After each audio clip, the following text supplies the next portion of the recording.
What if you could step out of the day to day and see your business from a whole new perspective? Welcome to Above the Business, where we empower you to rise above the daily grind and embrace a higher way of business ownership. It's time to build your business by design. Are you an agency owner looking to grow your revenue, increase your bottom line, and better manage your taxes? Club Capital is here to help. Club Capital is the largest accounting and advisory firm for insurance agents in the country, providing monthly accounting, tax strategy, and CFO services. Way more than bookkeeping and your everyday run-of-the-mill tax prep, Club Capital is focused on providing financial and tax advisory services that help you plan and forecast your agency's performance. Their financial dashboards and agency forecasting tools help you better understand your agency's historical performance, create and measure future targets, and see how your agency compares to your peers around the country. Imagine what it would be like to understand the impact to your bottom line when deciding to hire a new employee, or forecast the impact rate changes or commission rates will have on your business. With over $200 million in tracked annual revenue and $140 million in tracked annual expenses, Club Capital has the data and the team to help you make better informed decisions for your agency. They will help you turn that back office stress into the backbone of your agency's success by giving you the tools to take your agency and your leadership to the next level. Visit club.capital today to book a solution overview with one of our business consultants. Club Capital, way more than a CPA firm. Ambition is the first step towards success. It's time to level up your agency. And Coach P Consulting will help you do just that by using the same strategies he used to sell over 700 life insurance policies in 2021 alone.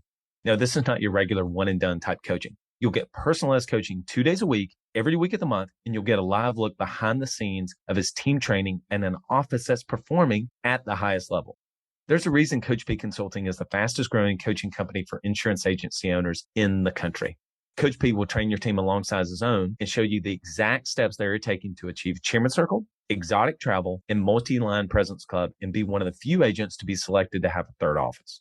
So whether your goal is to be at the top of your local market or amongst the best in the country, this training will give you the strategies and the tactics to get there. For just $250 a month, you'll get high-level coaching each week from someone who is already getting it done at that level, and his strategies work, and it's time to put them to work for you. Sign up at CoachPConsulting.com and get your first full month for free when you mention the Club Capital Leadership Podcast. Hey, everyone. Well, hopefully January and 2024 has gotten off to a great start for you. Hopefully all of the goals and objectives that you set out in December, you already started to get some momentum on those things, and you are excited about this year.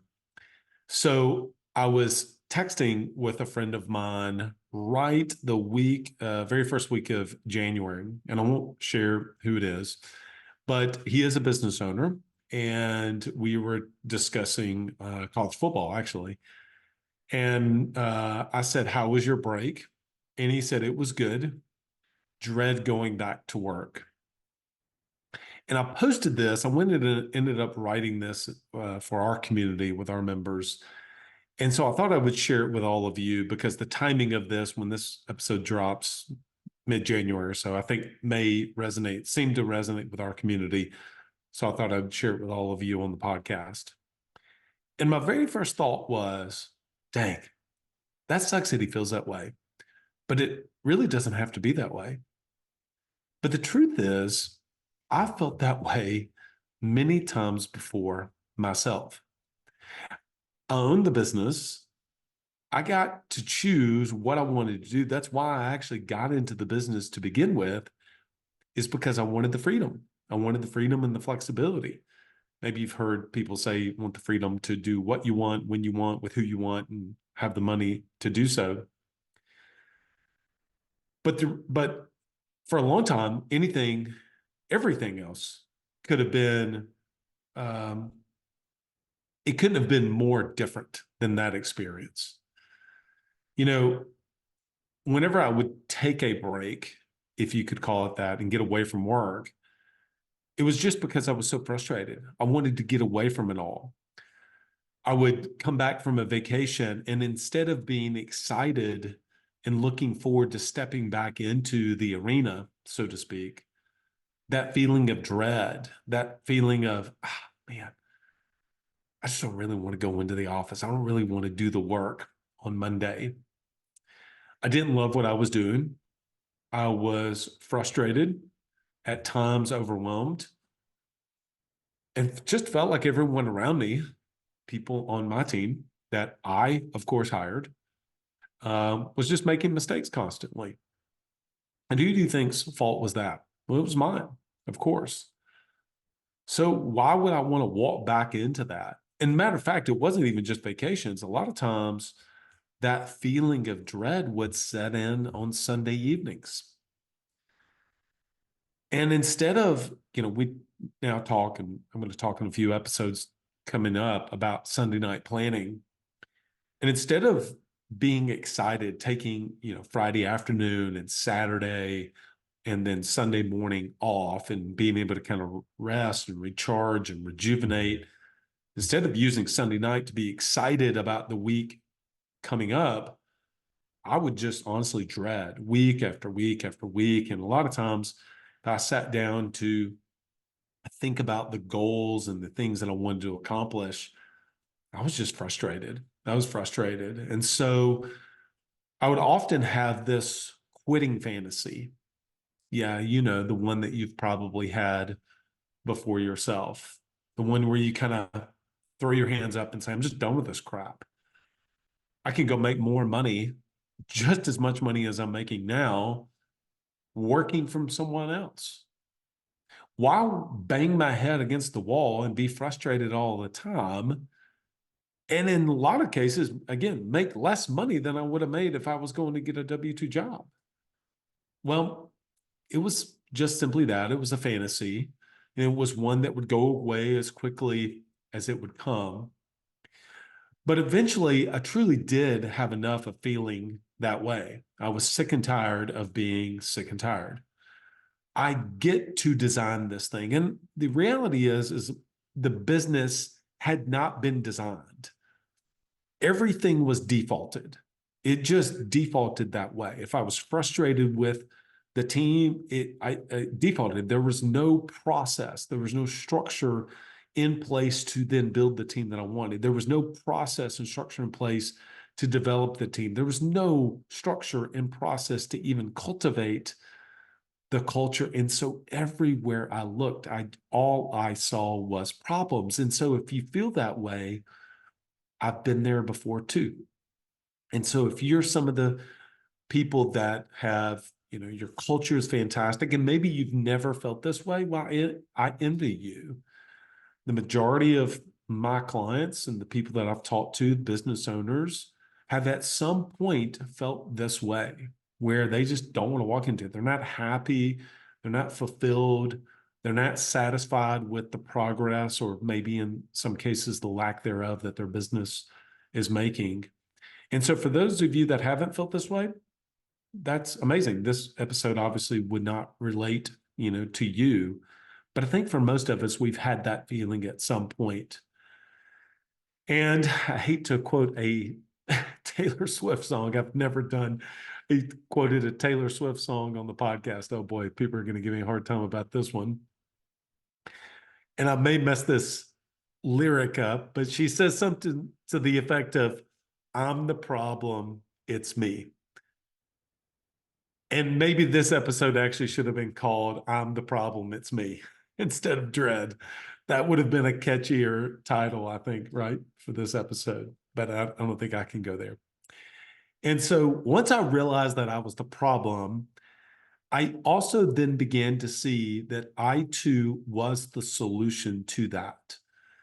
And that first change that had to happen, and there's a lot with this, but the first change had to happen internally. It had to happen inside me. And I will sometimes talk about, or at least mention, some mindset stuff. And I'm really cautious to be careful about going into that area, because sometimes mindset things can kind of be woo-woo, but there really was this shift that I began to make, and to begin to see myself as the architect of the business, and to start to see, well, if that's how everything is, then I can make the shift for me personally. And that starts with me internally and how I see myself.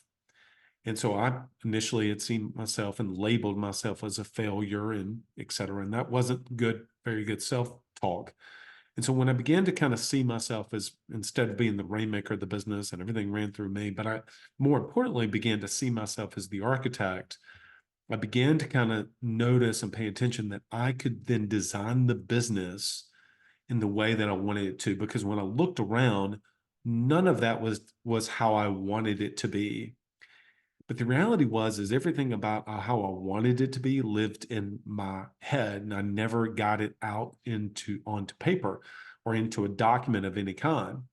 And so therefore nothing was being built because everything kind of resided in me, and hence why everything had to run through me. There was no operating system for the business. There were no assets.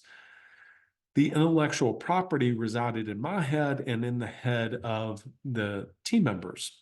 But there was no uniform way of how we do things, and there was never a way of beginning to improve. And so when I look back on it, it was a tremendous amount of hard work. But the journey first started internally with me. And so ultimately now, as I was sharing with some people, when I took about 11 days over Christmas and I, quote, jumped back in the saddle, I can absolutely tell you, I was so excited. I was itching to get back in the saddle. I was itching to get back in the arena because I love the process of actually doing the thing of doing business or practicing business. And so, but it wasn't always that way. And so if that was you, or this sounds like you felt this way, maybe you even felt this way the last couple of weeks, I understand. You can begin first to see yourself as the architect of your business. You can begin to be the one who does the work, who designs, creates a blueprint for what you want that business to look like, and then designs the plan to make it happen, and then goes out, does the work, and executes on that plan. That's where it starts, but it all starts internally inside of you. It starts with a vision. So what is your vision for your business? We call that a blueprint, 3-year, 1-year, 90-day. You've heard me talk about that before. But what's the big vision that you have for your business? It starts there, and it starts with you being able to see what it is that you want to, as the architect, design into your business, not by default. In just a few days after this episode releases, this is dropping on Friday the 19th, January the 19th. On Tuesday, January the 23rd, we're hosting a kickoff event. This kickoff event is going to be all about creating the momentum into your business. I'd love to work with you and for you to join us. Go to abovethebusiness.co. You'll see the information there about the January kickoff event. Would love to have you join us. We're going to be doing and picking up the work that we did for many of you that attended the annual back in December. Creating your objectives for the year. We're going to be building on that, going from December and connecting to January, creating momentum, and even touching on some of the things that I just touched on in this podcast. What does it actually look like a little bit deeper to begin to see yourself as the architect? One, what does that exactly mean? And then how do you go about actually designing not just the business, but also you? What about your personal operating system? I just spent the last 2 episodes talking about some of the things that we're going to address: unintentional consumption of content, etc. And so I think a lot of momentum starts with you first, and then it translates and trickles down to the business. Would love to see you there. Go to abovethebusiness.co. Until next episode, lead well.